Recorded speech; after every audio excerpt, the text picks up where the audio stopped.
Loving Father God in heaven, we thank you for this Sabbath day. We thank you for the testimony of Elder Joe and Sister Carol. We thank you for the life that you brought them through. We thank you for our lives. We all have gone through different things, and we have found ourselves in what we have in common is that you have a work for each and every one of us to do. Amen. Yes. Yes, that your Holy Spirit would lead us to know our calling, our specific calling. We also ask that the Holy Spirit will continue to bless our church. The physical church, yes, but the church, the people, we need a blessing from you, dear Lord, so that we may be able to do the work that you have called us to do within the community. We ask that you would keep it on our minds daily to know what your will is for us and give us the strength and the power to do so.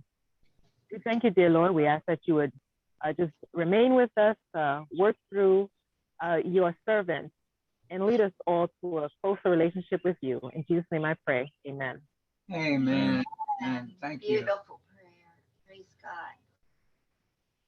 Okay, so you have the floor. Oh, thank you so much. Oh, you all have a lovely floor. Well, a lot of wonderful people. We sure don't have all the answers, but we know that the Lord does, and we're praying He will use us as a mouthpiece. But if you all have anything you could tell us. Well, I saved a couple stories, just two, That'll be a that I blessing wanted to us give too. this afternoon. So, so should I go ahead and tell it now, or should I wait? Or Anybody have a question? hello, is there Comment? anybody? Yeah, anybody have a question or a comment? Hello, everybody there? One of the things I just want you to consider in sharing, can you hear me? Yes, ma'am. Let me Yes, come back. well, One of the things that I was interested in knowing and having to share is, you know, we're not necessarily literature evangelists. So for a person of the church who is not a literature evangelist, how would you encourage them to share? Yes. Share the gospel. Okay. Definitely get some literature. Like I say, I like the glow tracks that I got from the maid over at the Living Well, and they're nice and small. I think it's been very beneficial for me as when I showed the tracks that There's such a variety. there's a variety, but I always Up here in the middle. I See get that little here. green light? Yeah. That little tiny I light? always showed that one first because it's more, it's not overly spiritual. And anybody that has a job wants to know how to have peace. Okay. That makes it nice and big. Very good.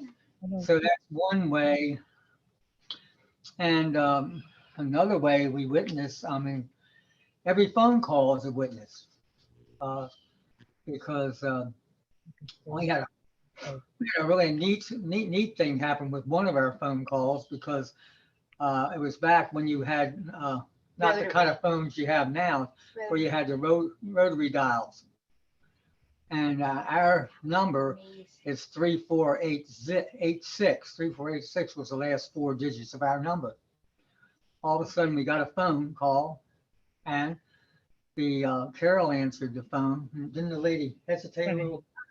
The lady hesitated, and she said, "Oh, I'm sorry," when we said who we were or something.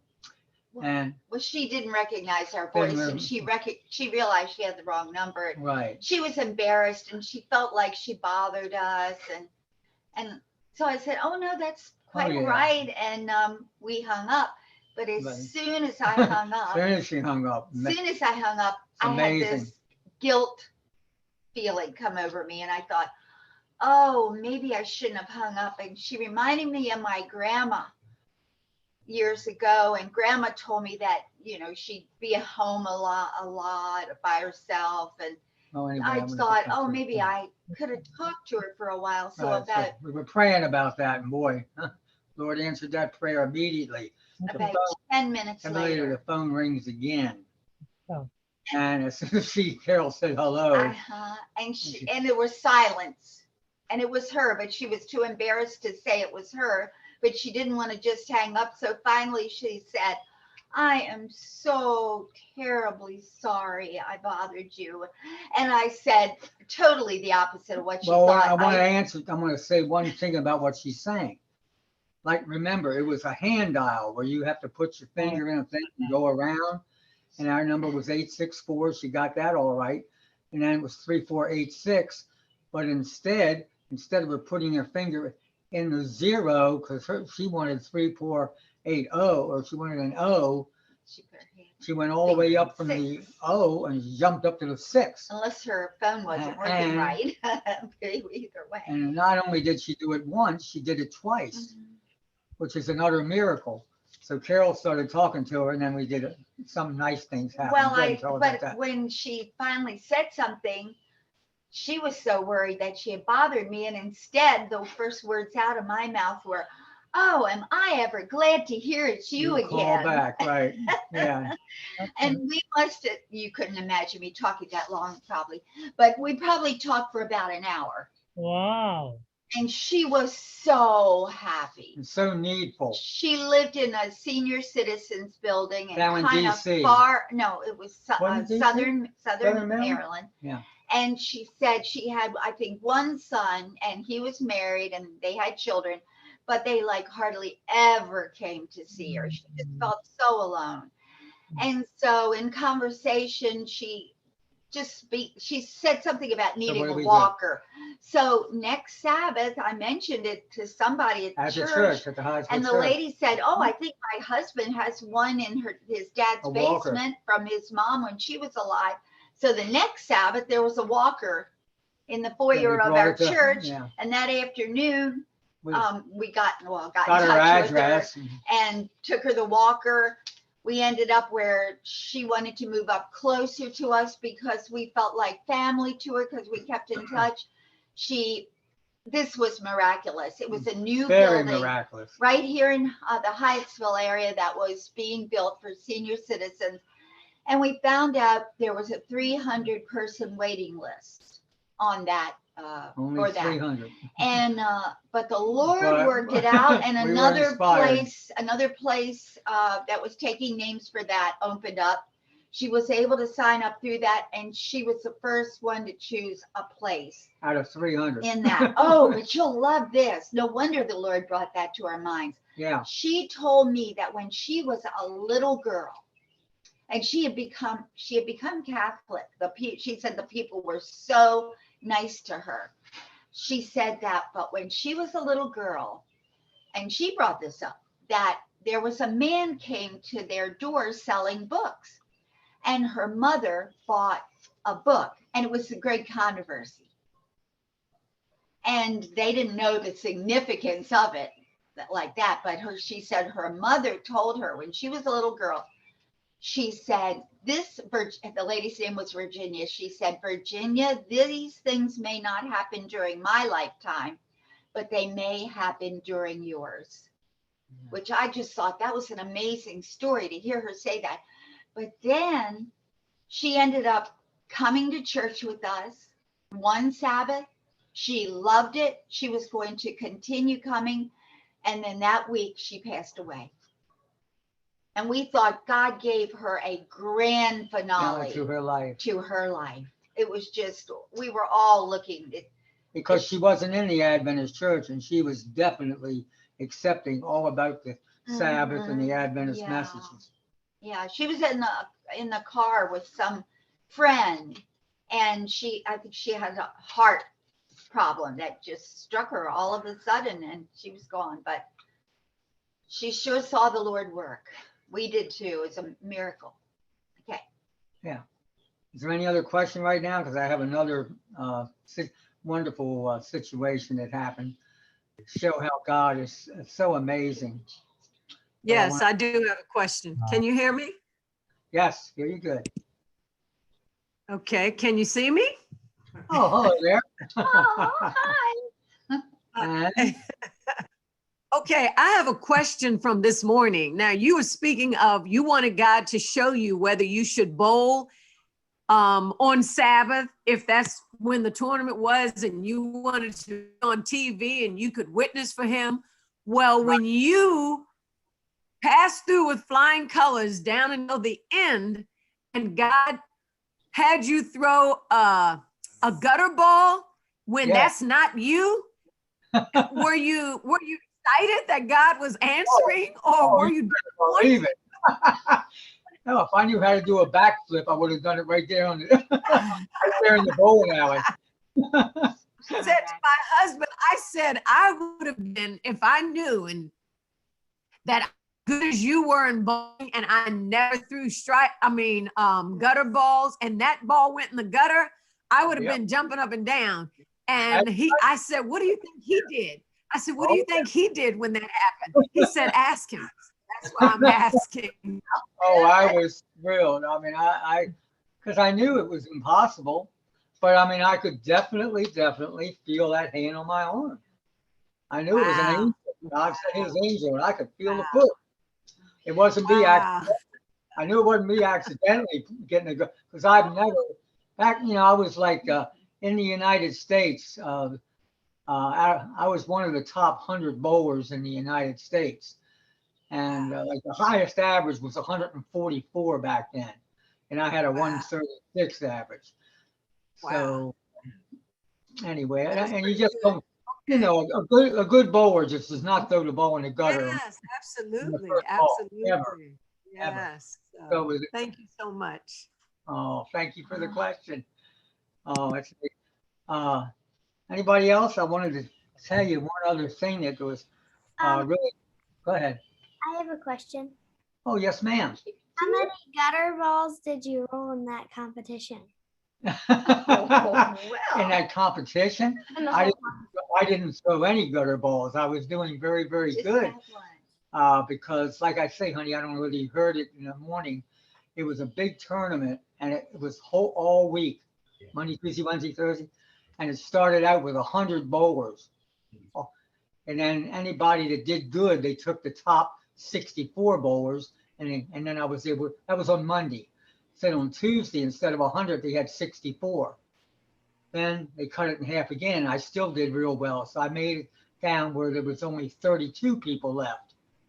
That's Wednesday. Then Thursday came and there was 16. And Wednesday, Thursday. Yeah, Thursday there was, and then it was cut down to 8. And those 8 people were supposed to be on television on Friday and Sabbath. And that's when I asked the gentleman, is it okay to bowl on Sabbath? The pastor. And instead of just saying, if you turn your foot away from the Sabbath, from doing your pleasure on my holy day, I'll call it a delight. So we shouldn't always try to do whatever we want to do. We should always put God first on his rest day. We rest from all the things we want to do, and we give God the full attention of what he'd like us to do. And so I never throw a gutter ball on the first ball. It just never happens. And that's why it was such a miracle when that ball went in the gutter.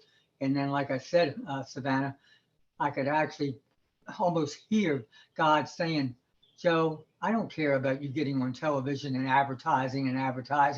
I want you to have obedience. I want you to obey the Sabbath. So we think God is. And I just said, thank you, Lord. And it was wonderful. Good question. Thank you for your question, Savannah. Yeah, that I'm telling you, what was so powerful about that was because we as Adventists, let's talk about me. I always want to tell you what I think, but what he told you was just so powerful. Go home and pray about it. Yeah. Instead of, like you said, giving you Isaiah, he said, go home and pray about it. And God showed you. That's right. Exactly. It's a miracle.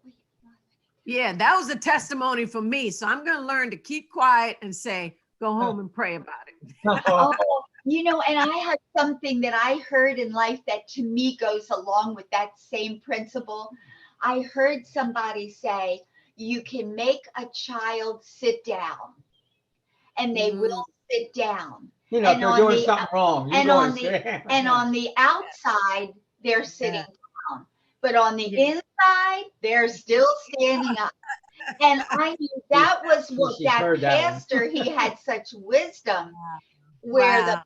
pastor, Yes. I'm sure he told Joe go home and pray about it, but the dear pastor, he must have started praying to the Lord, Lord, Yeah. let something Yeah. happen. So it belongs to him. Oh, you're Now. talking about, Yes. Amen. because he Amen. gave me that text, you know, I told you the text this morning, you know, if you turn your foot away from the Sabbath, Yes. Yes. we could have said that and I wouldn't have done it. Yes. Yes. But God showed you. So no way will you ever do that again. And I'll always know that nobody could Yeah. ever convince me that Sabbath's not the right way. Yeah. Amen. Amen. Praise God. Praise Yeah. God. And there are better trophies in heaven awaiting all of us Amen. Amen. That's what I say. collectors here. Yeah, God does some really cute, amazing things. I'm going to tell you a real cute story. Carol and I used to live over in Greenbelt, in old Greenbelt, and the houses were kind of attached, and there was row houses all up and down the street we lived on, Plateau Place.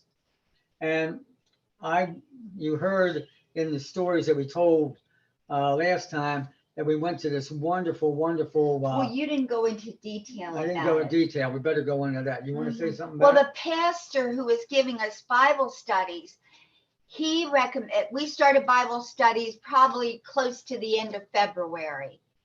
And then around 1970. It was 1970. And then when it was May, the pastor told us that he really hoped we would attend a tent meeting.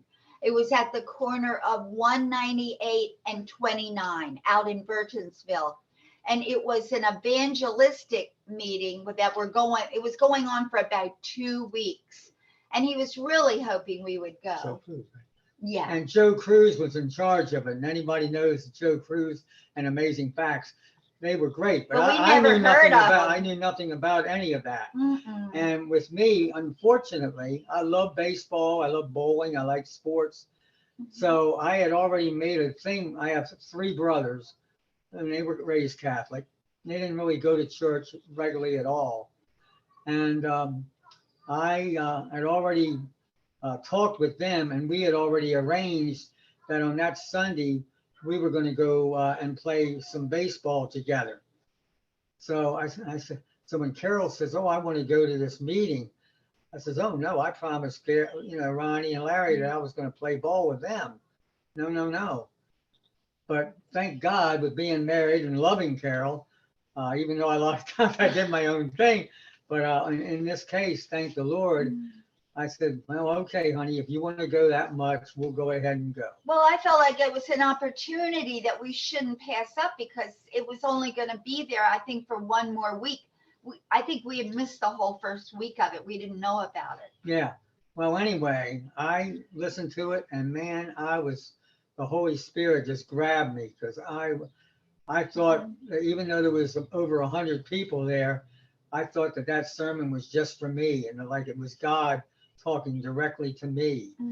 And then at the end, and Carol didn't realize that. I mean, we had 2 children at that time, and we were both holding the 2 children. Let me tell Savannah. Oh, go ahead. Savannah, it was your daddy that grandmommy was holding on my lap, and your daddy was only about 3 years old. Right. He was asleep on grandmommy's lap.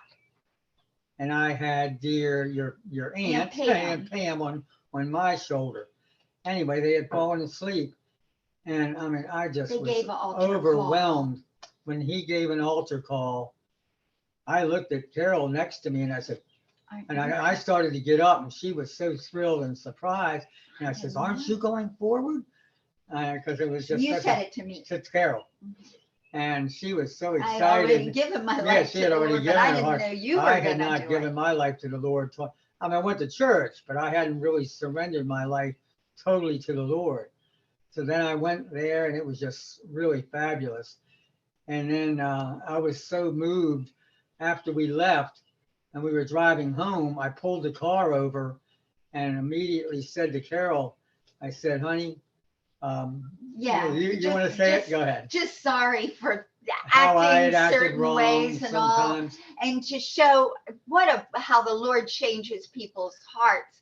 Before Joe really came to the Lord, he would be going to go bowling. He'd come home from work. He'd look around, ask me why toys were still all over the floor from the Instead the of little saying, ones. hi, honey, how Yeah. was your day? And he'd say like, where's dinner? That kind of stuff. And then he'd be out the door. I'd say, hurry up, I got to go bowling. But after he gave his was life to terrible. the Lord, Joe came home and he said, honey, you just do everything you can do, and God and I will help you with the rest. And I was like, that man is converted. Oh, praise the Lord. Life's going to be so different. Amen. Oh my, it was just, Oh, only God can change you on the inside like that. That's right. So I got very, very excited after we did go to that meeting, and I thought it was fantastically wonderful. And I thought, I want to witness about this. Mhm. And we lived, like I say, in Greenbelt, and I had met a gentleman. Well, it was the husband yeah. in the Oh, family yeah, that's where right. we were taking remember the Bible studies.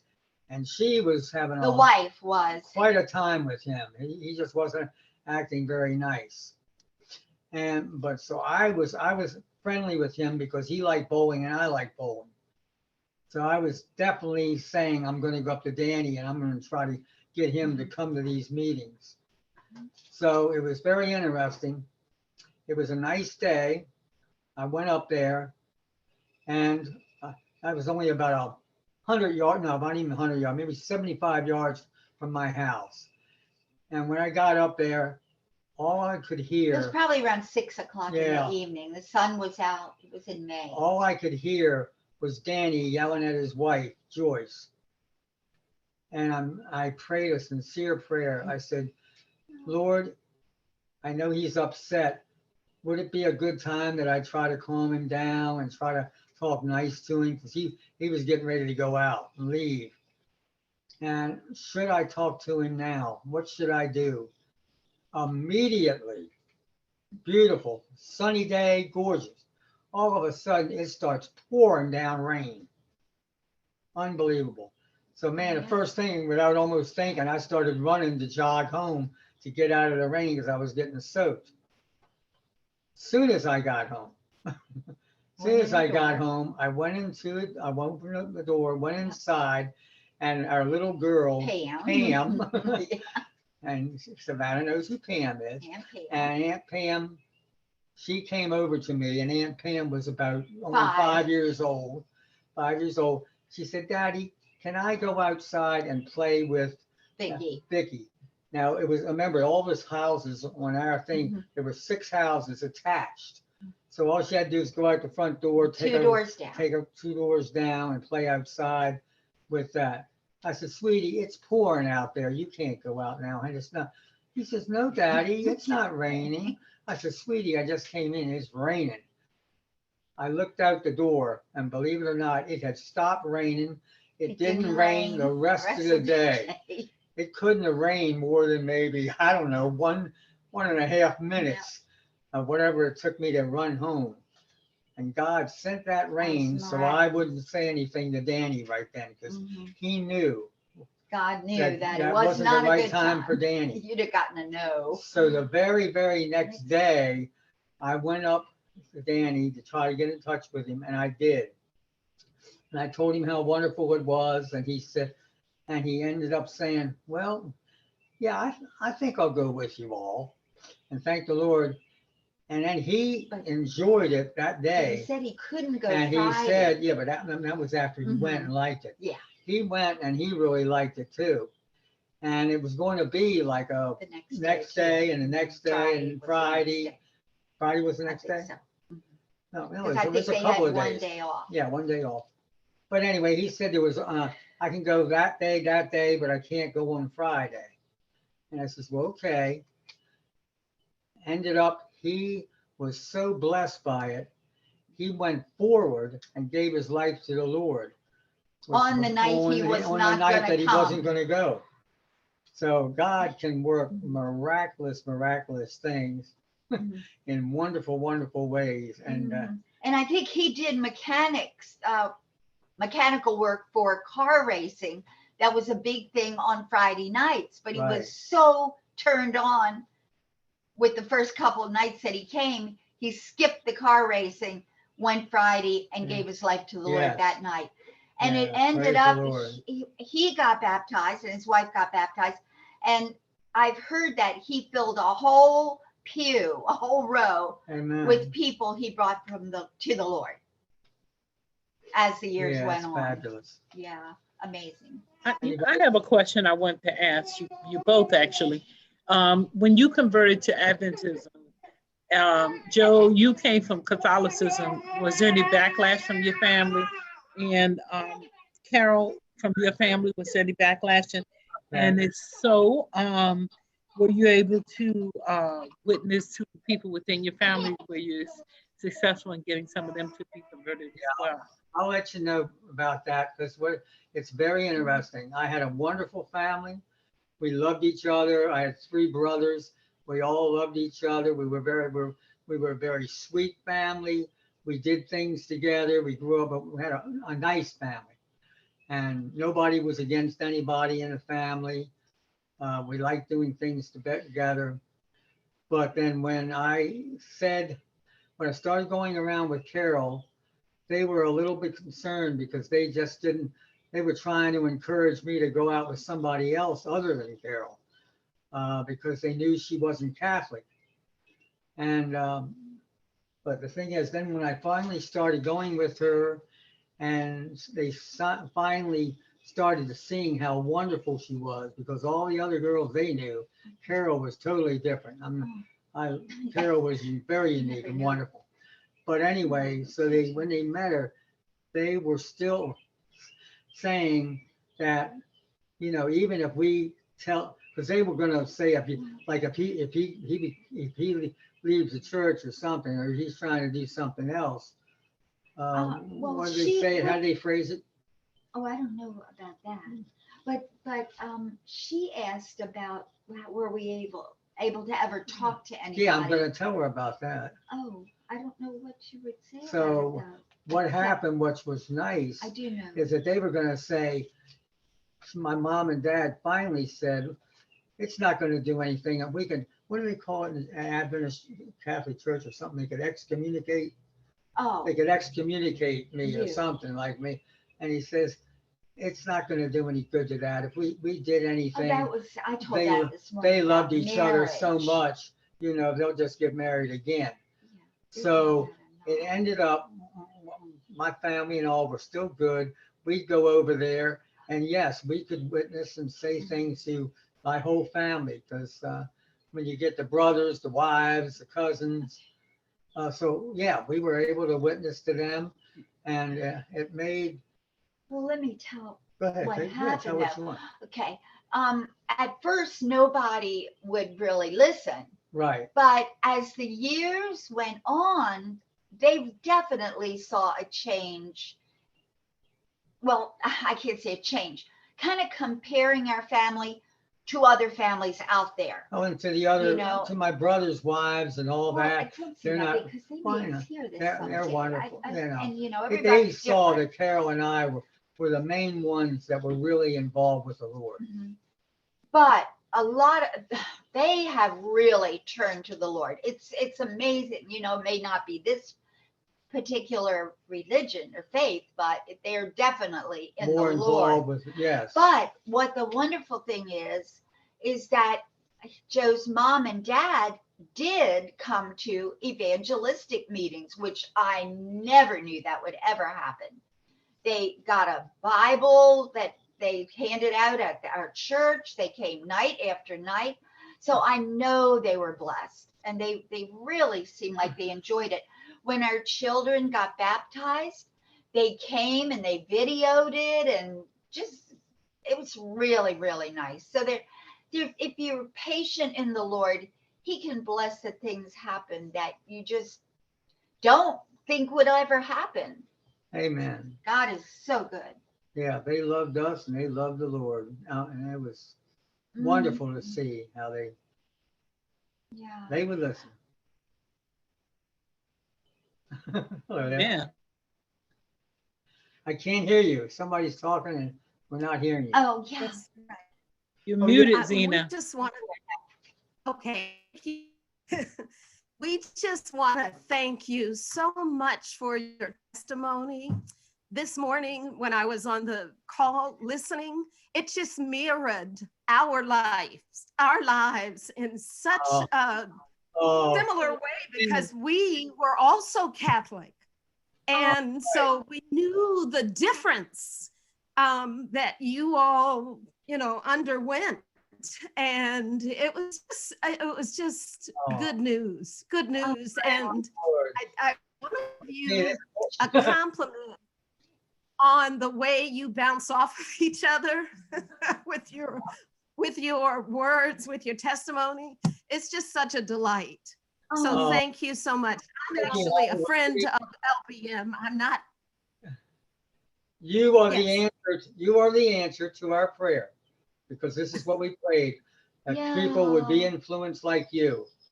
And just God, that shows God loves you. He wanted you to hear that. And see, you're doing the same thing, you and your husband. You're doing the same thing for us that you're feeling, we're feeling. He hasn't found me yet, but that's okay. My husband hasn't found me yet. This is my sister and her husband. They're there. Okay. Yes. But I want to tell you, we had to. I'm the husband. Oh, you have a wonderful sister. I love to say, hi, family. We're family who have never met until today. So thank you so much. Oh, God is so good. I love this. This is just wonderful. Well, it's so important. Oh, one thing we like to say to you all and anybody out there is it's one thing for a husband and wife to get married, but one of the most important things that they should do is work together. And we have such a neat story. And it's such a wonderful story about work together. And we were into that, but I tell you, there was one time we weren't really thinking we weren't into it enough. That's right. Mm-hmm. And we were out in the kitchen about 3 years ago. Right. And we were out there working, but we really weren't getting it together at all. You can explain that. Yeah, it reminded me of just. I want to. Kids, but not kids like you, Savannah. You work together really good, sweetheart. Grandpappy, you're talking about kids that don't cooperate. Yeah, I wasn't trying to help Grandmommy. She wasn't trying to help me, and we just weren't having a nice time in the kitchen. Getting in each other's way. Right. But in our living room. Fortunately, you Adventists, I hope all of you every once in a while or a lot listen to 3ABN, the wonderful Adventist network. Anyway, about 15 feet or something from the kitchen, 3ABN was on in our living room, and we could hear it, but we couldn't see it. Okay, it was unreal. We're in the kitchen. Yeah, just in right at the breaking point, I guess, of how we were just not getting along in the kitchen and not having a good time. Not mean, no, we just weren't working together, So all of a sudden, out of the clear blue, Sky Angel kind of 3ABN was silent. Quiet. For about 20 seconds, maybe. And all of a sudden, unbelievable. A kind voice, kind but firm. But just like this. Like a daddy that heard his kids in the kitchen. And 3ABN only said 2 words. And guess what the 2 words were? Well, this is what we heard in the kitchen, in the living room. Work together. That was it. And man, Carol and I heard that. We looked at each other. And I went like that. We're like, saying, yes, Lord, we are so we sorry. We are going to work together. Right now, we're starting. Oh, you're talking about a beautiful way of God telling you the right things to do. Oh, we've been going out of our way ever since then to see if the other one needs some help with something that we can show the Lord we're cooperating. Oh, Danny, I told her. Okay. Any other questions? Because I got one more thing, a wonderful story I want to tell you all about. But go ahead. Any questions or Comments, comments? Anything? anything you want to tell us? Yeah, we'd love to hear from you. I see some names up there. Love to see you. I have a question. All right. Can you hear me? We can hear you good. Are you still in touch with Carl, your cousin, brother? Carl? I wish. That's a very, very, very, very good question.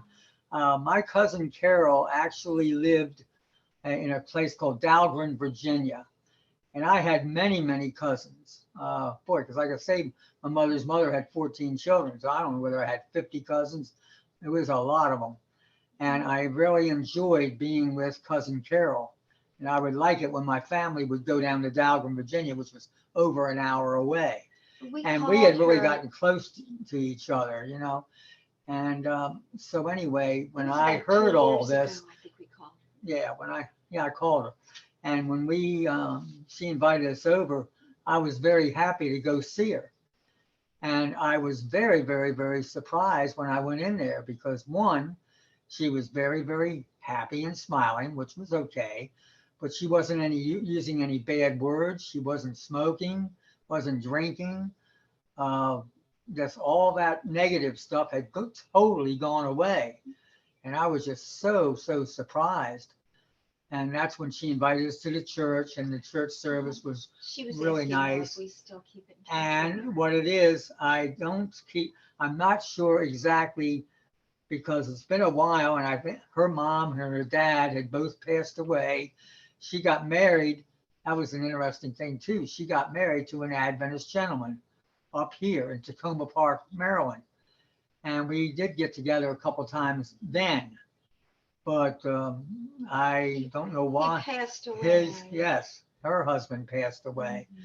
And to tell the honest truth, I'm not exactly sure where Carol is right now. I could possibly call. And everybody's getting older. I have one relative, my Aunt Regina, who's she's in her 90s, 95, almost 100, I think. She knows a lot about the family, so there might be some idea she might know where That's she is. a good question. But that was a good question. We ought to try to get in touch with her. Did she have anything in mind? Was there anything that you had in mind about asking that question? I just wanted to know because you said she was the first, person who invited you to the home and she was Adventist. Yes. And we let her know that the Lord used her. Oh, yeah. So definitely. she will always know that as encouragement. To be a blessing to her. Because sometimes we all feel like, have we really done anything for the Lord? And we want her to know that. Definitely. Did I tell about Danny? Mm-hmm. Giving his heart to the Lord? Yes. Yeah. Okay. Any other questions? So I have a quick question, yes. Regarding the transition from, I wrote it down, a real job to doing LE work, how was that transition financially for you? Oh, I'm glad you brought that up because that's really good. When I found out about the Sabbath, okay, I was working almost every Sabbath. I've had the job for like close to 15 years. I had fortunately grown in the job. I just was a first person thing I think I did. I used to count. I was an inventory person. And then finally I got to be the assistant purchasing agent. Then I got to be the total purchasing agent. Then I got to be another, just kept going up and up in it. So I was making good money at that place, and I've been there probably It was almost 16 years. And then all this was happening about Sabbath. So the first thing I wanted to do when I did that is I wanted to tell them about the Sabbath and that I wasn't going to be able to work anymore on Saturday because I worked almost every Saturday. And it's interesting because I don't know where you live or what area it is. This is in College Park. And then they moved to Columbia. And yeah, then they moved to Columbia, but it was located in College Park. And if you go out, you know where DC is, and you go out to College Park, go past the Beltway, and on the left-hand side, just a couple minutes past the Beltway, there's a building that has pianos sitting up in the top window. And that was the building that Arts and Crafts was in when I was in it back in, before they moved to Columbia. So anyway, what did I want to say about that? Well, your boss asked you in front of everyone. Yes. Thank the good Lord. Like I said, it was probably in this one big room downstairs. There was about 50 people that worked in that room. And my boss comes up right in front of me. What? You're not going to work on Saturday anymore? Joe, you just tell us why you're not going to work on Sabbath. Perfect. Thank the Lord. I just started to tell him about the Lord and and I talked to him about the Bible and how it says about remember the Sabbath day to keep it holy. He knew about the Sabbath. And it said 6 days you should labor, do all your work, but the Sabbath is, you know. Your boss knew about Yeah, and he was Jewish. He was Jewish. He knew about the Sabbath. So it was very, good very witness neat. to him. So thank the good Lord. Not only did he, you know, say, okay, you can do that, but out of the clear blue, I was the head of a department. I don't know why I can't remember the name of what they called the department, but anyway, I had 6 people under me that I was in charge of telling them what to do. And so he was wondering, what are you going to do about that? So out of the clear blue, he ended up saying, here, Joe, I'm giving you a key to Arts and Crafts, and you can come in with your people and work on Sunday. And I said, praise the Lord. So God can work wonderful miracles. Well, And did that answer you? Well, the transition, when did you leave that job and then go to become a LE? Okay. We got married. And how was it financially? I mean, you said you were making good money and then you became an LE. Was there a big jump or a dive? Yeah, big dive. The thing was, I was probably the highest paid person in Arts and Crafts because I was other than maybe the boss, of course. And so I don't know, let's say I was making like $2,000 a month or something back, and this was way back now. You know, I started working at Arts and Crafts we got married in 63. You started and I started in 64 there. So back in 1964, when I started working there at first, I was only making $65 a week at Arts and Crafts, okay? But then as the years went by, it ended up that I got on salary and I was making almost $2,000 a month, which was quite a change from $65 a week. And then when I found out and went to this wonderful and you were tithing. And I was tithing on that. Huge difference. Oh, since she said that, I'm glad she brought that up. It was so amazing. Sister, you still on there? Or? Hello, can you hear me? Hello. I can hear you. We hear you. All right. Yes. Don't eat what God did, because like Carol just said, I was paying tithe. All right. And to make it easy, because I was at one time, I got up to $100 a week. So let's say I made $100 gross, but that was a net gross. And then I brought home maybe $75 because they took out taxes on that stuff. So what I was doing, I was paying tithe on the money that I actually had in my hand that came in, which was $75. But then all of a sudden, after doing that for a little while, I heard that you were supposed to do it on the full amount. We didn't know that. Well, it was a text. It kind of says first things first or something. The first fruits. Give the Lord the first fruits. So I realized, and I talked to some other ones, and they agreed that I should have paid the 10% on the 100 and not the net. So and money was tight back then because I wasn't only making maybe about 100 or something like that. So all of a sudden there was going to be an increase of a few percentage points that I was going to have to make up because I wanted to pay back what I hadn't paid tithes for, and several months.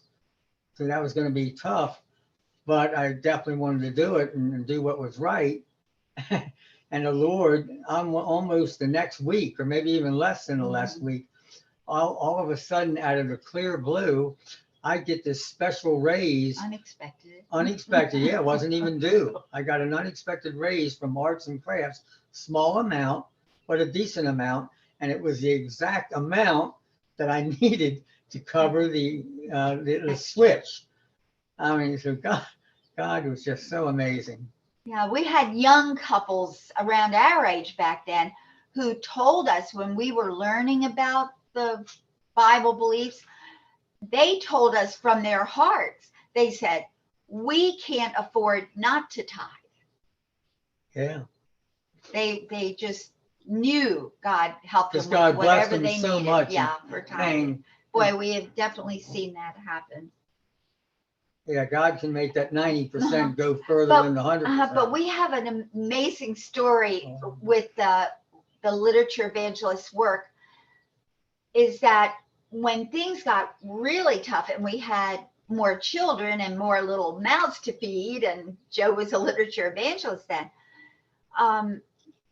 there was a time when we finally said, well, we're not going to give up, but we're going to see if we qualify for food stamps.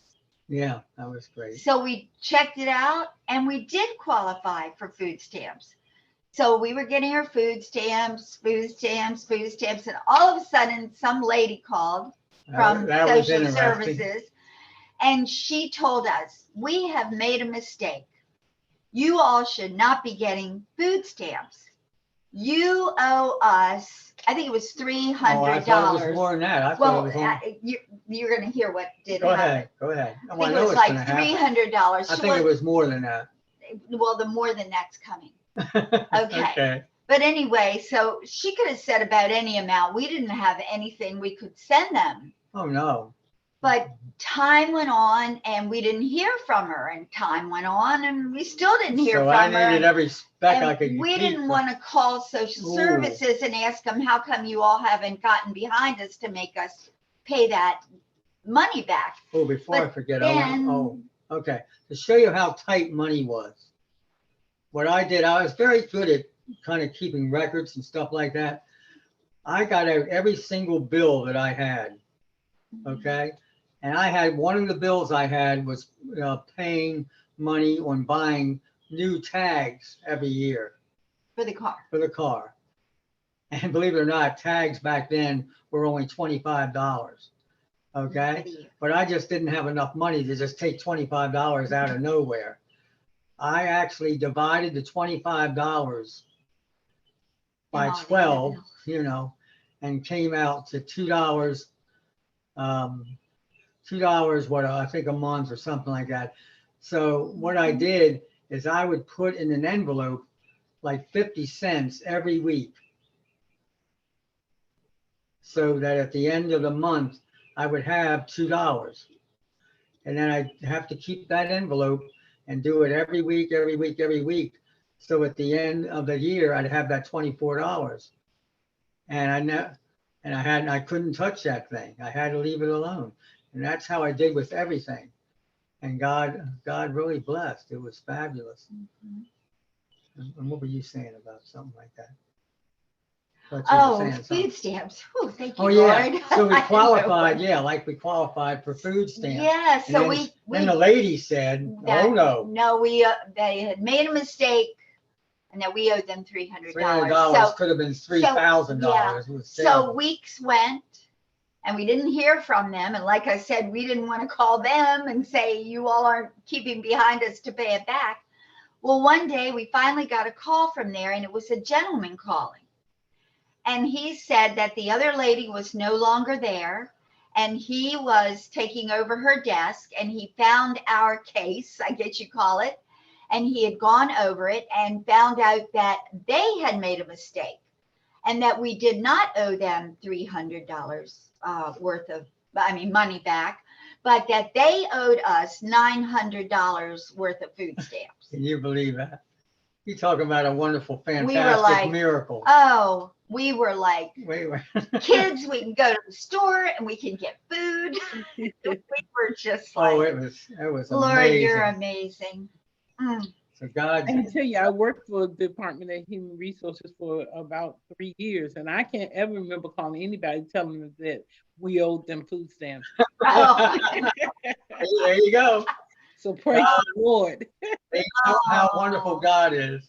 Oh my. God is amazing. I know it. Is there any other questions, or you have another question? Good afternoon. This is Elder Miller. Really appreciate you sharing. You mentioned that you've been married 56 or 58 years or so? 58 this year. Next month, it'll be In 58. June 25th. By the grace of God. Right. Thank God. And I love those stories. And could you share with us what God has given you to stay married that long and to still be interacting in that manner? And also, you mentioned that some of the people who had gotten married right around the same time, maybe 15 couples maybe did not stay married. Could you share with us and help us out there? Appreciate it. Okay. I tell you, well, I really felt, like I said, I wasn't close to the Lord at that particular time. And when I had met Carol, I actually came over one time and she met me, and it was amazing. She was infatuated with me, and I never really knew it for sure. It was, I don't know if you want to share real because spec I about don't feel like that goes in anything. Yeah, that doesn't what go. He's asking. Okay, so what happened? I do know. Okay. Because just. All right. But So anyway, what men. happened was, it was a miracle that Carol and I got together, because the thing is, I did not know that Carol kind of liked me. I was going around with another girl. Not steady. No, not Just steady, but dating. and it was just around the time when I was going to get my driver's license.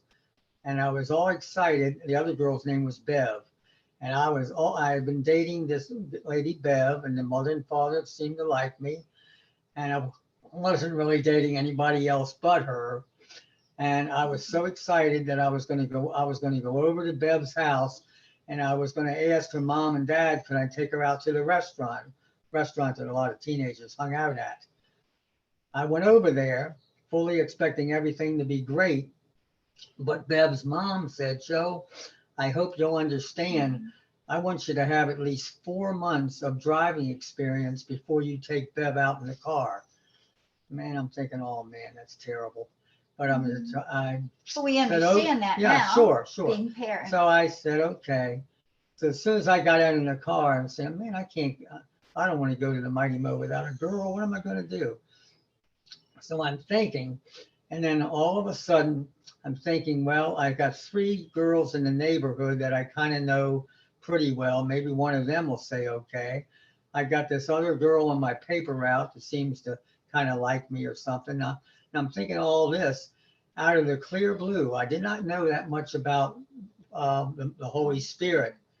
But all of a sudden, I had only met Carol, how many months ago? Oh. Back in March? A year. It was a year ago. Year ago. And I did not know that she was really infatuated with me. I did not know she liked me. And I hadn't seen her in about 4 months. And all out of the clear blue, her name comes up to me. Go see Carol, go see Carol. And so I did. I drove over there. It was around 7:30, 7:30 on a weeknight. Weeknight, and I had been to her house maybe once or twice, or a couple times. And so when I came to the front door, the dad let me in, and I said, "Is Carol there?" And Carol, let her tell her quick story on that. She was in her bedroom. I wasn't always home then. Oh, and the last time I saw her, a couple of times that I had seen Carol when she was only 13 or not even 14 maybe yet, she had this, I speak to you. yeah, oh, okay. She had this sweet, her hair was, not really wavy and all kind of things, like a ponytail or some kind of something. And, oh, what you'll have to do, there's a picture of Carol and I. It's so okay, cute. That's okay. I guess you maybe have seen it. Mhm. And that was the exact time I'm talking about. And that's what Carol looked like then. But I went in there expecting her to come out with this ponytail kind of thing and her hair just looking kind of straight. And I'm waiting in the little thing. She In the comes living out room. looking like, wow. And I'm just, oh, I got my eyes open and boom. When did you change? I said. And that's when we started dating. Right at that time. What was this question? Oh, do we have any What? insight how to help marriages stay together? Yes. What I said. Did you hear our quick story about work together? It is so wonderful when we go out in the kitchen, and I know, see, because Carol has certain good qualities that I don't have, and I've got some that she doesn't have. So well, it's simple. What do you do when you go in there and oh man, the bed's a mess? When you're a couple and you love each other, Carol gets on one side of the mattress and I get on the other, and we just pull the thing again. And it's simple to make a mat bed. But if you try to make it yourself, it's quite hard. Well, So try in every case you can to work together. Work together. And boy, we go out of our way to help each other out if we and can. I say another thing, which we need to be, you got to really try to take more time to do it. And it really takes time. Because Carol and I don't do it near as much as we need to do. It's when I say you got to have a time where you just sit on the sofa, look in each other's eyes and talk. And I say the words reminisce and kiss. So go over past times, think of wonderful things, share and enjoy each other, and do that. That's another way of staying together. While we think about it. Go ahead, Carol started something. What Joe just said about reminisce, going over the past. I think when we all get married, it's not just where the gentleman comes to the front door and the gentleman's all fixed up and the lady's all been fixing all up, and you go out and you're not paying bills or just all of these other things. It's what? Go ahead. Okay, I don't want to lose my train of thought. I'm sorry. Okay, but once you're married, then you have dishes and meals and bills and all those things. So we need to have a time that we actually budget the time to work to spend time together. Amen. But we have such a good example of the Lord teaching us what to do in a certain situation. We knew they unfortunately both passed away in the past 3 years, I guess it was. But we've known both of them since we were teenagers. And the man was Joe's best friend when they were like 15, 16, on up until when the gentleman passed away. Very important. And he was in the Army, and he married a young lady from Germany. Brought her here. She hardly spoke any English, but she was such a sweet lady. So as the years went on, they had eventually had 4 children. But we heard that they were separated, and oh my, Joe and I would get in the car, we'd drive down to Virginia, and we'd say, don't give up, don't give up. Look what the Lord has done for us. Please don't give up. And he was my best friend. But it happened about 3 different times. And he had a tragedy in his life when he first got back from Germany, and he and his wife were expecting their first baby. His mother, who was the Christian of the family, she had a habit of every Friday she would go to the beauty salon just around the corner from where they lived. And she was walking home one day, and it was the years before seat belts were mandatory. And there was a gentleman, unfortunately, he had been drinking, and he while he was driving around sometime 10, 11, 12 o'clock in the day, he opened his car for something other, but he didn't have on a seatbelt and he fell out of the car. And the car kept going and it ran into our friend Bob's mother, wonderful mother. Oh, it was on the news and all, and it was just heartbreaking. But Bob, he lost faith in God. But the thing is, praise the Lord, the hospital, which was Leland, an Adventist hospital here in Riverdale, they did an autopsy of the mom who passed away and just almost instantly. Yes. But they did an autopsy and they found that she had a terrible cancer. And it was the kind that she would linger and linger and linger. And we all thought, who believed in the Lord, that God in his mercy allowed her to go quickly to save her from a lot of that. And we felt so sorry for the poor man who fell out of the car, but we were praying that that may help him give his life to the Lord. So you try to see how God in his love allows some of these things. So anyway, back to Bob and his wife, Chris. We were at their home one week. We'd gone there to encourage them to not give up. Well, that was even a miracle. The reason we did, I had tried to call Bob a couple times, and the numbers that I had, I couldn't get a hold of him anymore. And I was very, very concerned that we couldn't reach him. And he lived 3 hours away from us. Out of the clear blue, we didn't know it, but Bob's mother had died, and Bob's dad married somebody else, and they were having a funeral for the dad. This other, and it was about up in College Park. And out of the clear blue, here's Bob's with family, but all of a sudden Bob's calling me and he's saying, I don't have a ride.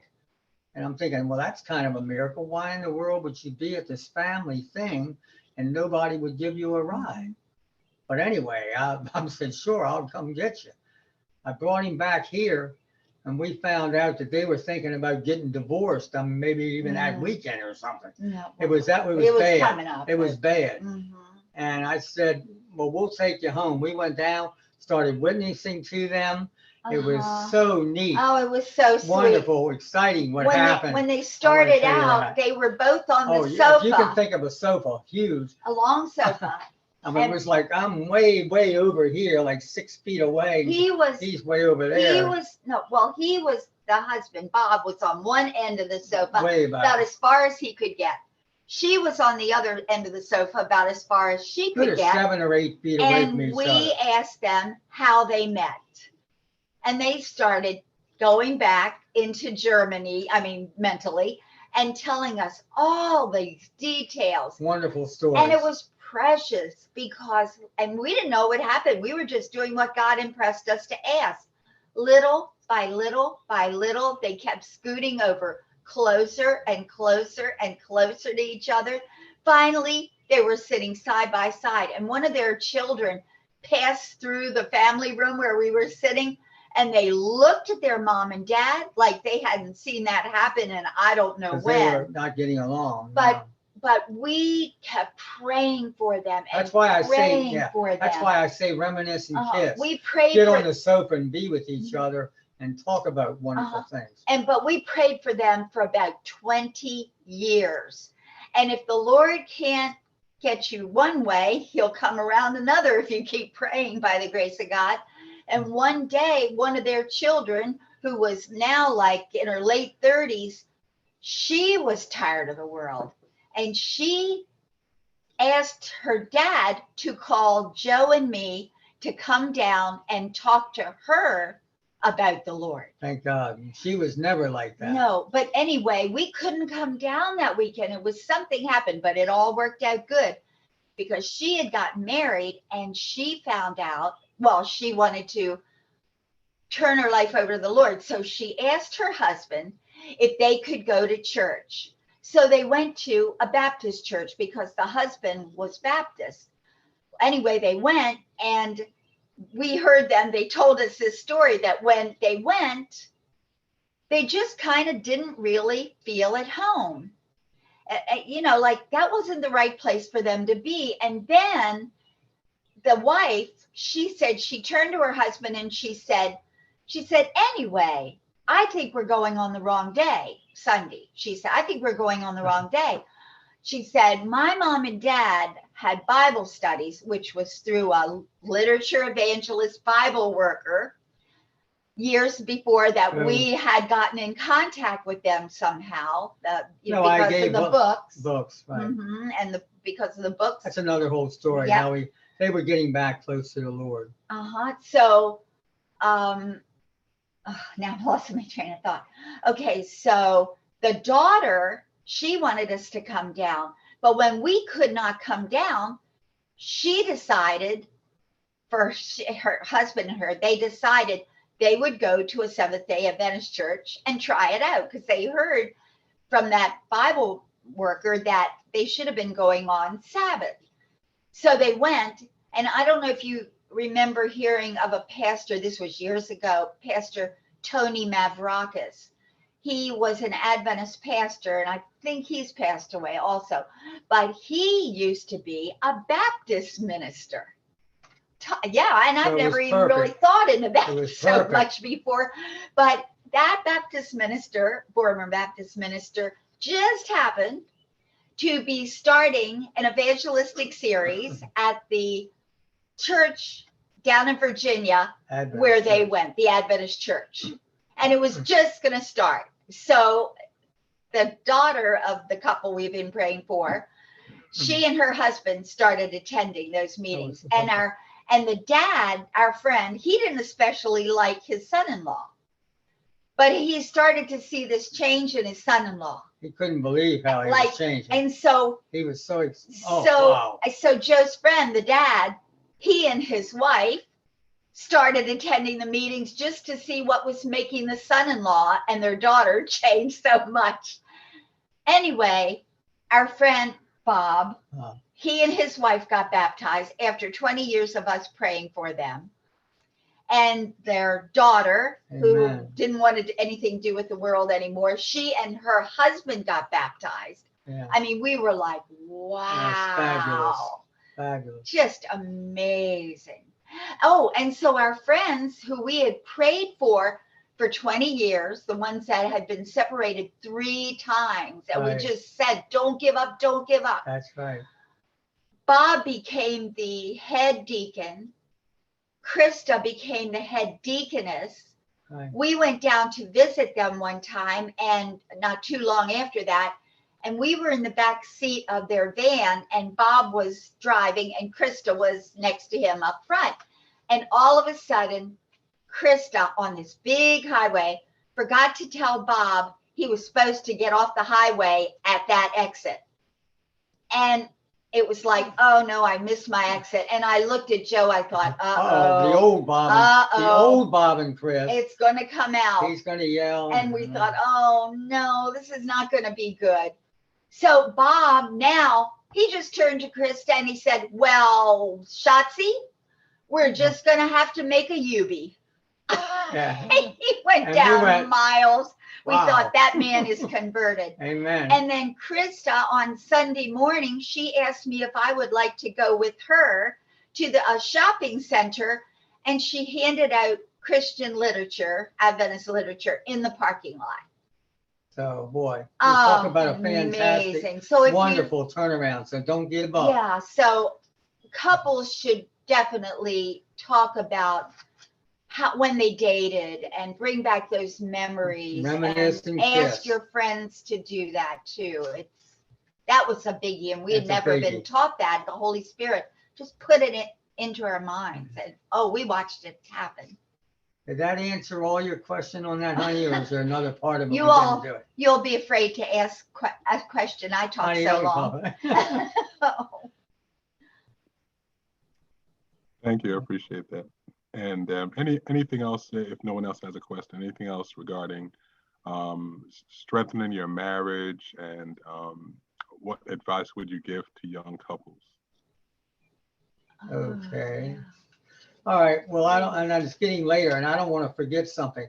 In the miracle stories that I did now, were you able to hear the afternoon meeting that we did a while back when we told about being a literature evangelist? Today? Yeah, today.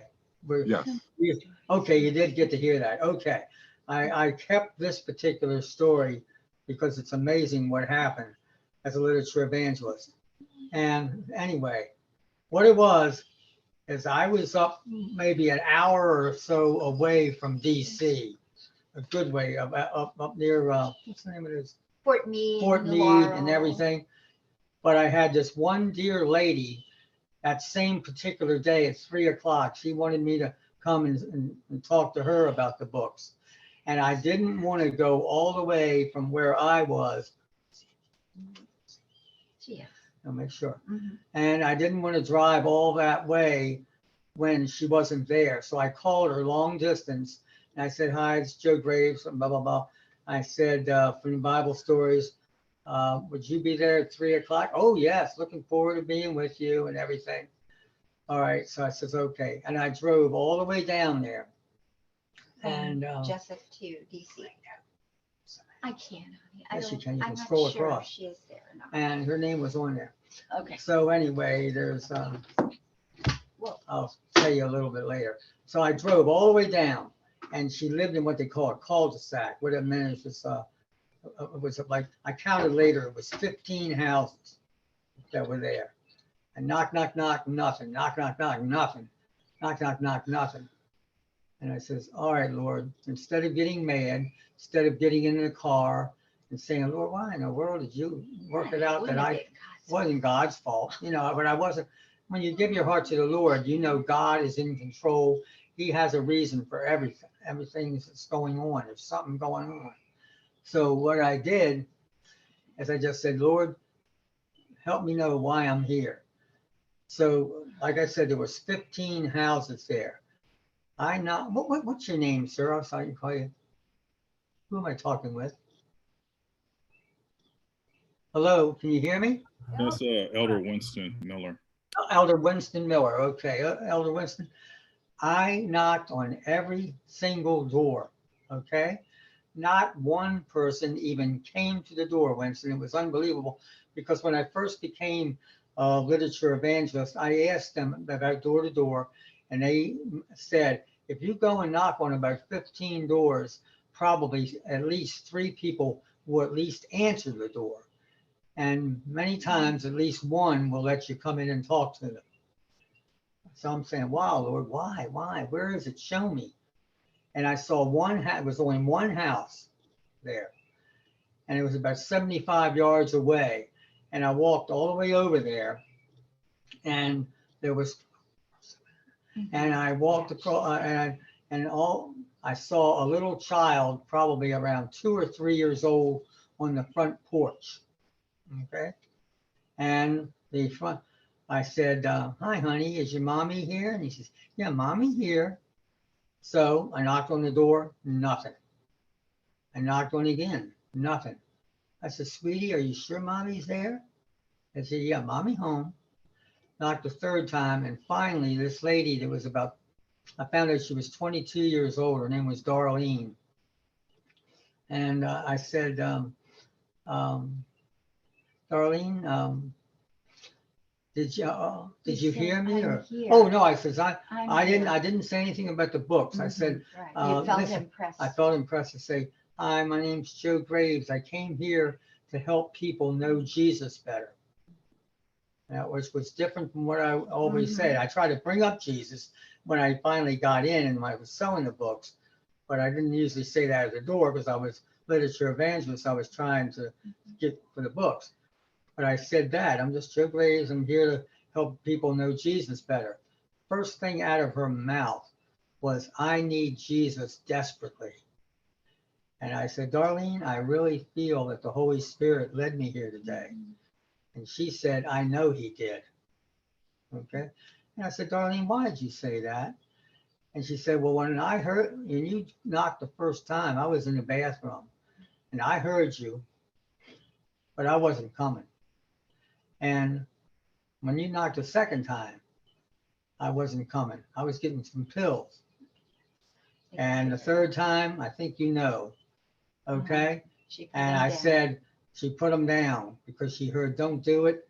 She put the pills down and said, go to the door. And she came and I said, Darlene, do you realize how wonderful God is and how much he loves you? I said, Darlene, if any of those people had have been at that door, it would be totally different with you right now. And she did. And she was so thrilled. She started having Bible studies and everything. So God can just do an amazing thing. And I was just so excited about that story. Yeah. I have a question. This is David Butler. Oh, hi, David. Hi. Was there ever a time where when you were a full-time literature evangelist and God sustained you and your family through just the literature work, no food stamps involved? Oh, yes. Oh, yes. Yeah. Definitely. Yeah. One thing that really helped was we really economized. We were very thankful for hand-me-down clothes. We used coupons at the store. We maybe, you know, if we needed something, we get it at the thrift store, or maybe somebody was getting rid of something. With their children, whenever I could do it, you know, we'd have what we call light turn off time in case there were extra lights on that didn't need to be on. We just tried to economize however we could. We were used to having a used car. It was very nice. Somebody at our church, they were getting a new car, and instead of trading in their old one, they evidently were not going to get hardly anything for it. And they gave us a car, which was such a blessing. Yeah, the Lord just blessed and blessed and blessed. And I remember that one Saturday night after Sabbath, a gentleman from our church came over, and he said he wanted to, well, he had pre-arranged it with Joe, but he wanted to go over our finances with us to see if he could see anything that he could help us to economize more, save a little money more. And they sat at the dining room table and went over everything. Joe just laid out all of our financial things to him. And I remember when he stood up, the first thing the gentleman said was, I don't know how you all do it. Yeah, but we did. It was the Lord. Well, you've got to be very, very, like I was saying, I think you may have heard the thing I said about putting the 50 cents in the envelope for the tags at the end of the year. You had to be very, very faithful. I'm going to say, we're not going to touch that. We're not going so and we had tithe. And tithe. Tithe had to come first. Yeah, we made sure that was the first thing. And we really know that's what helped us. And God blessed. And there was every once in a while, you know, we had a big family, and we'd get like a nice, maybe Christmas gift. I know what I was Go ahead. say. I knew there was something when you had asked that question that was very special. One time, we were at a place in life where we had several of our children wanted to play the piano, but we didn't have a piano. Excuse me. And we thought, well, in life, we'll probably only buy one piano. It wasn't like we'd get one and then get rid of it. And excuse me, I'm sorry. But we prayed about it, where to get a piano. And Joe called around to different places and asked people about, you know, because they were into pianos. And everybody was telling us Baldwin, that had such a good sound. So we prayed and we went to a piano store, and we looked at them, and honey, how much was that piano? I wish I could remember. I don't know. It was over $1,000, which was like a lot. Probably a lot more now. Money, a lot of money. Back then.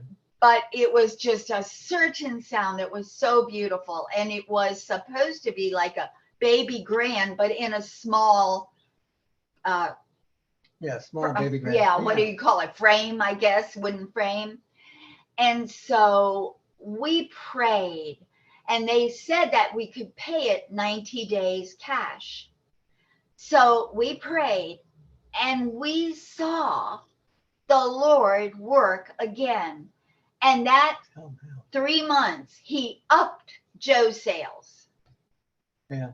And we were able to pay off that piano in 90 days, which we know it was miraculous that we could. So I think, the Lord could do that all the time, but I think he was teaching us so many things and how we could trust him. Amen. That he would give us just enough of what we needed, but it kept us depending on him all the time and praying to him all the time. And when I gave my life to the Lord, I didn't bring this out this morning, but the Lord just brought this to my mind too.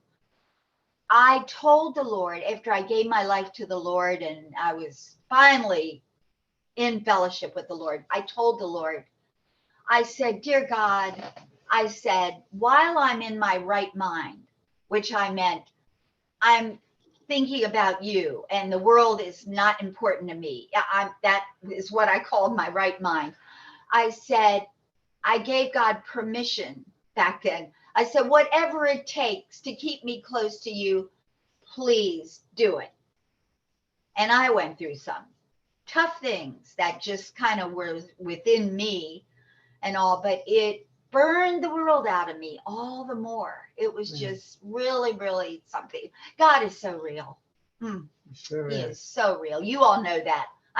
We're saying things you all already know, but I love spiritual pep talks. I told that to Sister Merlene the other day. That's thankful for Sabbath. Yeah. And also,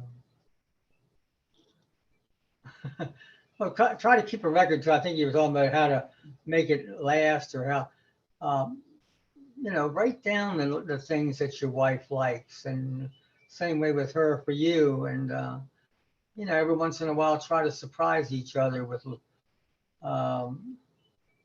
just like go out and maybe me surprise her and make something that she likes special for dinner or something. Doesn't have to always be involving money. Go ahead, I just thought of something that the Lord helped. We put it into our minds years ago, and it's a great thing that we have really, really been blessed with. The Lord helped us to name it Problems and Prayerful Solutions. Okay, go ahead. You could do that with your spouse, with your children, and whenever there's a problem or something, you can like maybe write it on an index card or some little thing, and then maybe once a week you all can get together and bring your problems together, and then you pray about them, and the Lord helps you as a team or as a family to come up with answers. We had some just really nice things. I remember one time it was something the children, one of them or two of them or whatever. I mean, we were blessed with really sweet, great children.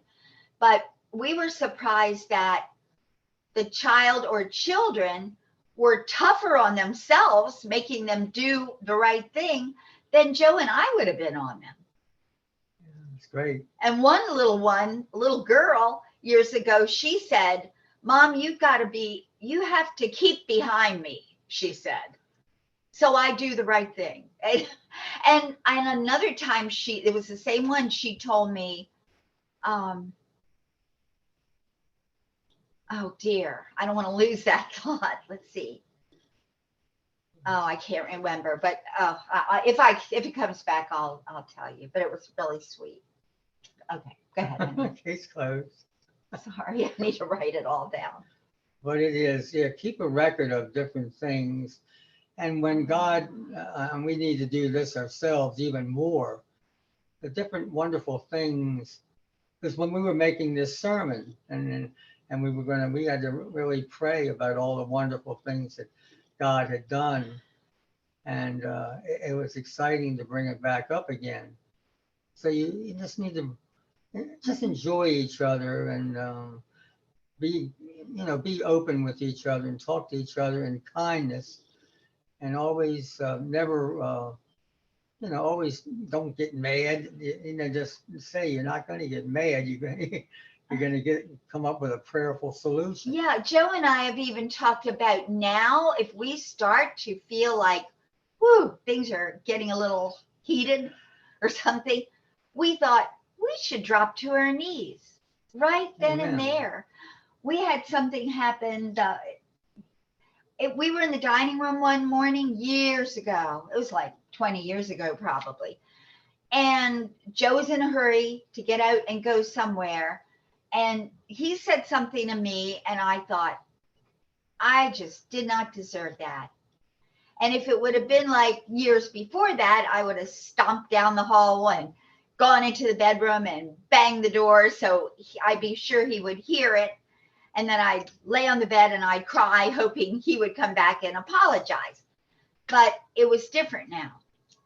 And I thought of something right away because he was going to leave to go wherever it was. He was in a hurry, but I was still feeling bad that he talked to me in that way, but it was because he was in a hurry. So I had read a story in Guidepost magazine, and it was from a lady who said, try to be at peace with everyone as far as possible all the time.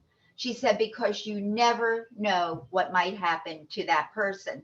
And she told how she and her husband were out somewhere in their vehicle. He was driving, and all of a sudden they were in a terrible accident, and just instantaneously he died. He was there alive and he was gone. And she was writing, pleading with everybody, please be at peace with everyone, because you just never know. So I thought of that. The Lord let it come to my mind, and I thought of, instead of just staying upset, and I knew he was in a hurry, I asked the Lord, Lord, what do you want me to do? And the Lord immediately told me what he wanted me to do. Listen to this. The Lord told me, kiss him. And I was like, huh? Oh. Now, I didn't know any of this. No, this is all going on in my mind. And I kind of like asked the Lord again, and the Lord told me again, kiss him. And the Lord impressed me, and not just a little peck. You're supposed to kiss him. So I was going to kiss him in the Lord for the Lord. And so I grabbed him in the dining room, right in front of him. This and started right in front of him. Yeah, right in front of him. And I backed him up into the kitchen, which was. And I was ready to cover up. He thought I was going to let him have it, which we never got into that. No, we're being funny, but it worked out great. And but so I didn't know she was going to do anything nice. I didn't have to back him up far. The refrigerator was right there. And so I closed my eyes and I gave him one of the sweetest kisses I could get together. And he just melted. His first words were, oh, honey, I am so sorry I said that. I didn't mean that. Please forgive me. And I'm like, in my mind, I'm like, Lord, you are just so wonderful. Lord, you're so good. And the Bible says a gentle answer turneth away wrath. And I've told people before, like, ask the one who knows. God is all knowing. Amen. But sometimes we just immediately take things into our own hands. But, I'm learning. I have to have pep talk. So all this is good, for us to share with others. Oh, thank you for all your thoughts. Anything else? I'm trying to think. What is this? Oh, I have a really amazing story. Oh, yeah. That it's one of my most amazing stories that I have observed. When we lived in Greenbelt in the row houses, we had the two little children, 5 and 2, and there was a lady down the street I met somehow, and she and her husband had 4 children, And she was a Christian, but her husband was not. And she told me that she did not go to church, but she loved the Lord. Oh, she really loved the Lord. I witnessed it. But she said that she did not go to church because her husband did not go, and she did not want to give him the impression that made him feel like she was holier than thou. She was very caring about her husband's feelings, her children's feelings. And I remember one evening I was at a park down the street with our little ones, and it was about 9 o'clock. It had just gotten dark in the summer.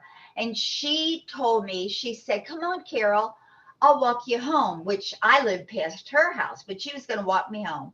And she said, "I've got to get back and get prettied up for Bob." And that's another Bob, but that's really the name. Mm-hmm. And she said, "I've got to get home and get prettied up for Bob. He's going to be home from work soon." And it was late. And I thought, whoa, here it is. It's going to be after 9 o'clock at night. She has 4 children. She's been working all day, and she's going to go home and get prettied up for Bob. So that was really a lesson. I learned so much watching her.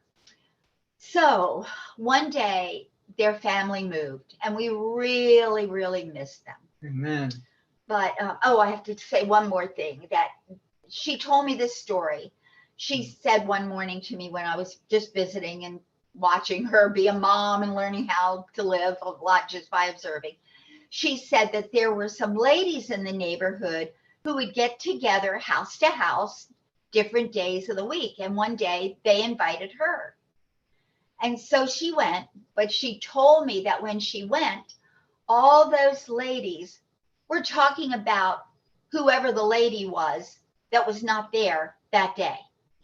And just kind of gossip all about the one who was not there. Well, bless her heart. She was just such a sweet person, but she could be bold in a loving way if she needed to be. And she told me that she told the other ladies, "Well, I guess you all can talk about me from now on because I'm not coming to your group anymore." And she let them know why, because she didn't like to hear them cut down people that were not there. Well, anyway, so they moved away, and we did not see their family for about a year. And one Sunday afternoon, they knocked on our front door. The husband, the wife, and the 4 children all together knocked, and we let them in, and they came into our living room. And they had Joe and me sit down on our sofa, and the husband and wife stood in front of us and told us a story. And the wife, their family, they were very open about their lives. They were real. And but the thing was, yes, this is very important. She looked to me, the only way I could describe it was like, she looked like walking, like she was not living, kind of a thing. She just looked, poor darling, like she had been through something so hard. And right in front of her husband, and it's not, I know I'm saying a lot of things about men, but women do things too. I've observed that, but these stories that are coming to my mind. Thank you. Yes. But anyway, she told me that her husband, where they had moved, he had committed adultery with the lady next door. And he had no reason to do it because he had one of the sweetest wives in the world. But then she continued to say, she said, "But I've forgiven him." And she said, "We're going to go away on a little vacation, and we're going to forget about the past, and we're going to make all things right again." Yeah. Amazing. Where it says forgive and forget. Mm-hmm. And so that's what they did. And then they invited us down to their house about a year later. And we went. And when we got there, they started telling us about their lives. And the husband, Bob, had started going to church. He was just so touched by his wife's forgiveness, because I think he was kind of lured into the situation anyway. and he didn't have the Lord to really help him to fight it. And so he started going to church. The next time, I think, when we went down there to see them, he had become the assistant pastor. And when I think it was about a year later, they moved from Virginia up to Pennsylvania. We got in touch with them up there, and we found out that Bob had gotten cancer. And he was only going to live for a certain amount of time. He called all of his kids to come, and they came from wherever they lived. They were around his bedside. And once they were all together, he passed away. But his wife, Mary, said that before he passed away, he led so many people to the Lord. And in Virginia, at their church, we've been down there and we saw it. They have a huge auditorium, just beautiful. And before you go in there, there's this big, I mean, it's big. It's like maybe 40 inches by 25 inches, something like that. Big portrait of Bob. And that whole big auditorium is dedicated to him with his name there. Yeah. But it just miraculous. And their son is the president of the college. It's a big Baptist college down there. But she didn't, she didn't give up on her husband. Miraculous. Yeah. What God did. Try to make wrongs right. Yeah. Through prayer. Did you start full-time or part-time as a literature evangelist? Full-time. And for how long did it take you to learn your canvas well enough to have made your first sale from the time you first started? Boy, I wish I could give you an honest answer. Take a guess. Or just recall as best you can. I tried to get it down at home before I did go out. And one thing I just always liked, I didn't mind going to a door and talking to people. It was just part of me. Thank God. I mean, that part was okay. And what I would do is to try to get in, I wouldn't just say hi and I'm here for that or that. I would say, wow, I really enjoyed seeing that, something in their yard or something, and make a comment about something like that. And that would help to get in. And as far as the memorizing, I can remember thinking about I would sell the Bible story books. And I remember my boss would go out with me and he was just showing pictures. But I like stories and what they mean. So a lot of times I would go to volume 7. I'd take that with me. And it was a wonderful story, especially with women where it's involving that.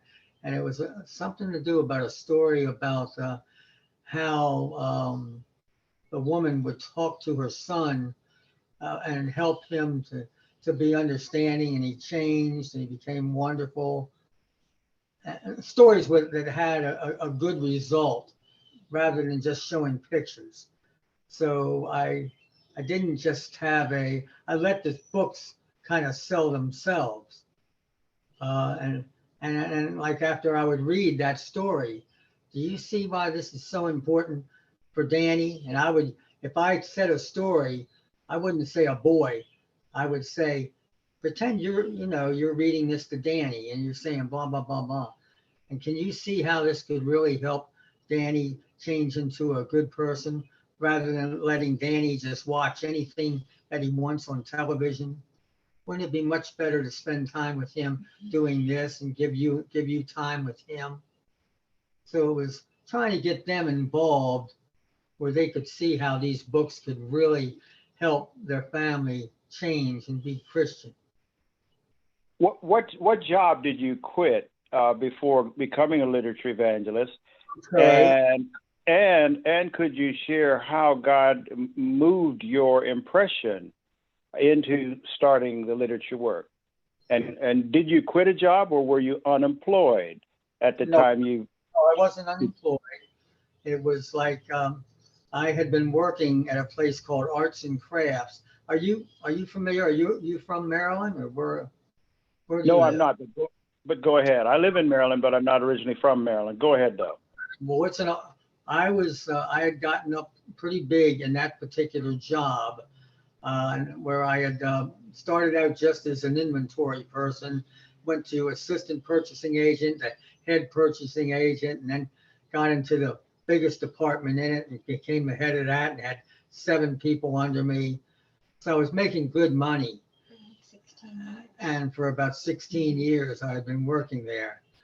But then, like I say, when I went to that Joe Cruz meeting and just totally felt like, even though there was, a packed house, a packed tent there actually was, that talk was just for me. And that's when I said, to Carol, aren't you going forward? And I just knew that I had to work for God, that life is short. And, I was kind of young. It was probably, I became literature evangelist in 1978. And we got married in 63. And it was so interesting. When you become a literature evangelist, they gave you a card that you could put in the book, a number in the book. So I think I showed that to you, where I don't even see where it is. That right there, honey. Hurry up and grab that fast. The Bible story books, what you would do is you would put them in, and right on the front, see, it was a temporary book, and inside it had a thing where you could put cards, and then they'd send. I get these things. So I did a lot of advertising and going around, and that helped me increase my money in my business. Elder Graves, yes. Elder Graves, I know I'm interrupting you. We've talked a lot before this afternoon, so you and I are well acquainted. What did you tell your boss? How did you tell him you were going to quit? And did he ask you, well, what are you going to do?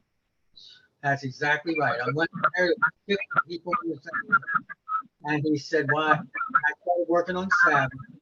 But then, like I said, I just basically told him, and it was fortunate because I could tell him in front of the 50 people. I said, I really appreciate you all. It's not anything to do with you all. I like working with you. But I said, life is short. I said, you all may know I grew up Catholic. They weren't they weren't doing Christianity that much. And I wasn't doing Christianity that much yet. But then I started talking about the Lord at the place and started witnessing to the place. So they knew that was becoming different. And I said, I really need to work for the Lord. And I tell you, I said, I really like these books. I want to sell them to people. But more important, I want to let people know that life is short, and it all depends on, us, where we're going to end up. And I would feel bad if I did. Like, even when I'm exercising, I exercise on the front porch. If I see people walking by, I try to start talking to them. And I never let a person go without telling them about amazing facts. And it's been around for 50 years. And I tell them about this beautiful story of the testimony that's called New Start. They put it on their phone. Yeah, they put it on their phone. So I just felt like I had to become a witness for the Lord, because he's been so nice to us, helped Carol and I stay together. And even though I was unkind to her sometimes, she would still kiss and make up finally. Yeah, but we didn't know a better way. We didn't know a better way, but now we didn't have the power of the Holy Spirit either, right, like we do. But now. So what was the last thing your boss said after you explained to them and the 50 other people there Did he have a positive parting remark for you, or did he encourage you, or what? No, he had been, like I say, I don't know whether you remember or not. The first thing started where I said that I couldn't work on Saturday anymore, Sabbath. And you remember hearing that story that I told you? And what happened? Yes, you told us that. Yeah, he gave me a key, so he was being nice to me. And I said, I really appreciate all you have done, but I really feel like I have to do this full time. Love you all, care about you. And they knew, because I'd been there 16 years. And they knew it wasn't because of the money, because I was making decent money. But I just told them, we've got to put the Lord first in our life. And I said that I really feel the Lord wants me to do this for him. And I'm going to miss you all, but I appreciate all you've done. I'm just thanking them. But, and they wished me well, and they were very kind about it. And, said they were going to miss me. And it was a blessing, because they had to hire 3 people to take my place. So I was working hard for them. They didn't want me to leave. Well, thank you. Yeah, but there was a time after about a little over 12 years where we had to make the decision that we just couldn't do it anymore because the policy had changed, and about remember with the health insurance and different things like that, and you had to sell so much to be able to get the extra for your health insurance. And we had children in school back then, in a school, so there were different things that made us have the decision that we just couldn't do it full time anymore. But we didn't, feel guilty, because we asked the Lord to give us something else to do where we could still stay in with a lot of people. And he did. And it was pretty tough, because we started mowing lawns, and it was hard work. And then we did that for a whole summer. And then the Lord led us into cleaning houses in the winter. And then we just started our own little house cleaning company, for a few years. Had some ladies and sometimes men who would join us and clean with us. So Lord, work it out. Yep. Well, the Spirit of Prophecy, Ellen White says that the literature evangelism work will be revived. Amen. What would your spiritual projections be about it being revived? In other words, you mentioned that there were policy changes and insurance and things like that. Do you think that it's possible for a literature evangelist to be successful today in spite of these changes? How do you think God would handle the COVID-19 issue in literature evangelism, or going door to door today? Right. That would it would be very, very tough. I mean, I'm sure it wouldn't be easy. I would certainly say that you could possibly call people that you knew that were friends of yours, maybe try to encourage them to get anything that you're trying to sell. Carol, looks like she wants to say something. I'm understanding what you're saying about things being changed, because the big printing company, that our building that our church owns, that was built just a few years ago, I don't think it's being used now, unless it's for something else. But people are not reading books like they used to. I don't think. Right. You see people even on the Christian programs, instead of their Bible there, they have a laptop, things like that they're reading out of. But we can still witness. Like we say, we use those little pamphlets, and the Lord's still going forward. I think people are feeling a need for the Lord, so it's easier to give a pamphlet.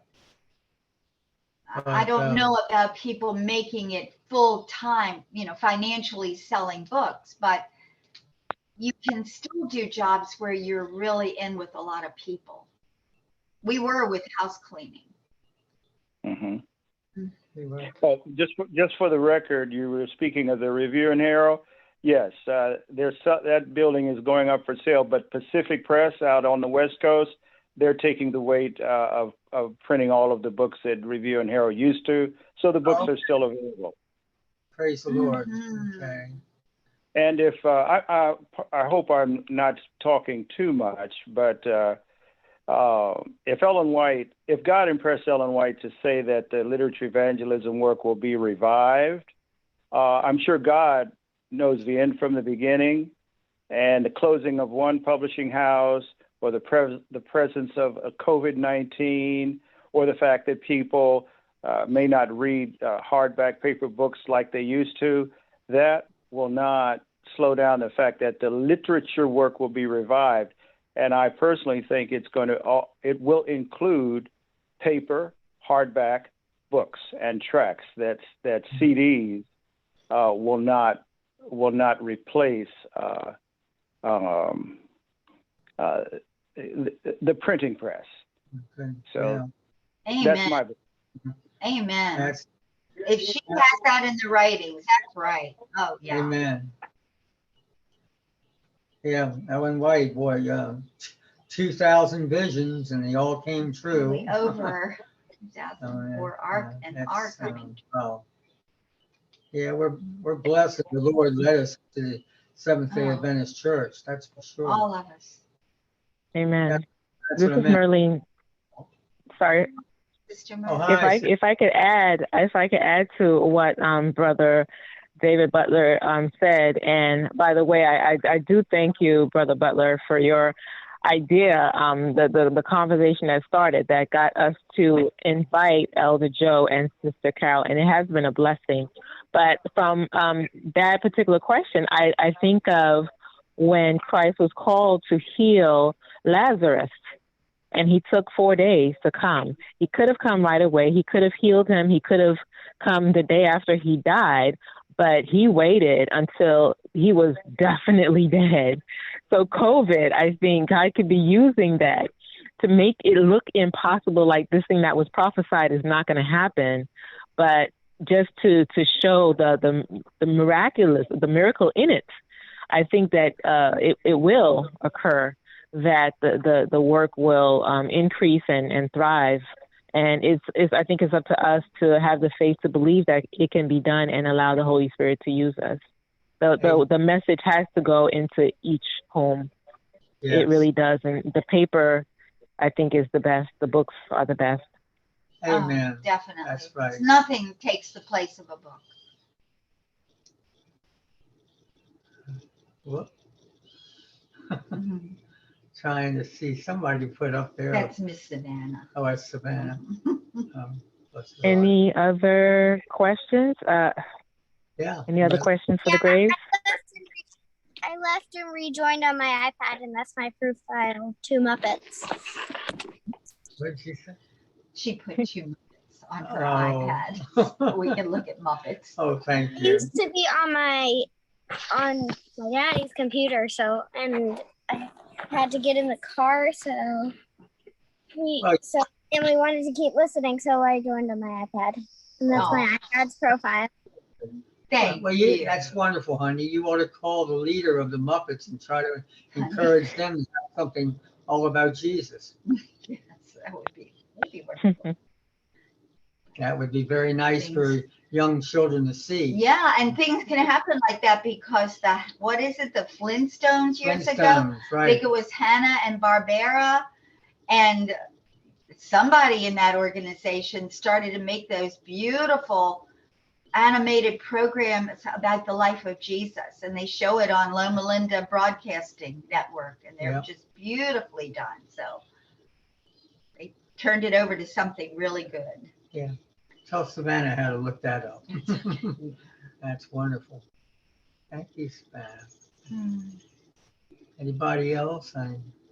That's good to hear about the literature work, though, because I haven't read about that for so many years. So sounds like we're wrapping up, coming to the end of the program. If there are no other questions. Up to them. Okay, 1 second.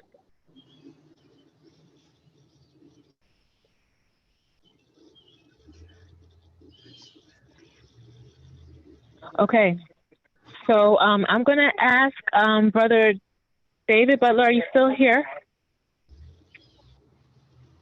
I'm going to ask you if you would not mind praying to close us out. I don't mind at all. Can you hear me? Yes, Brother David. Thank you. Father in heaven, thank you for impressing us to get in touch with the Graves, who have had much experience with your faithfulness, and we can see and hear, even feel the joy that remains in their hearts, even over the years, for Christian service, Lord. Jesus. May we catch the fire that they have. And I thank you for the work that Sister Merlene is doing in personal ministries. Father, thank you for the spirit of those who tuned in this afternoon to listen in, to learn, to be inspired. Father, I ask that you would keep using the Graves in inspiring others to serve you in their vineyard. Help us in the Clinton, Temple Hills area, Father, to start a fire using literature, tracts, home visits, medical missionary work, all that you have called us to use as instruments and tools in your army, Father. Thank you for this afternoon session. Go with the Graves, keep them safe. Each family and individual represented on the line, Father, please continue to protect them. Watch between us until we meet again, Father. I pray in Jesus' name, amen.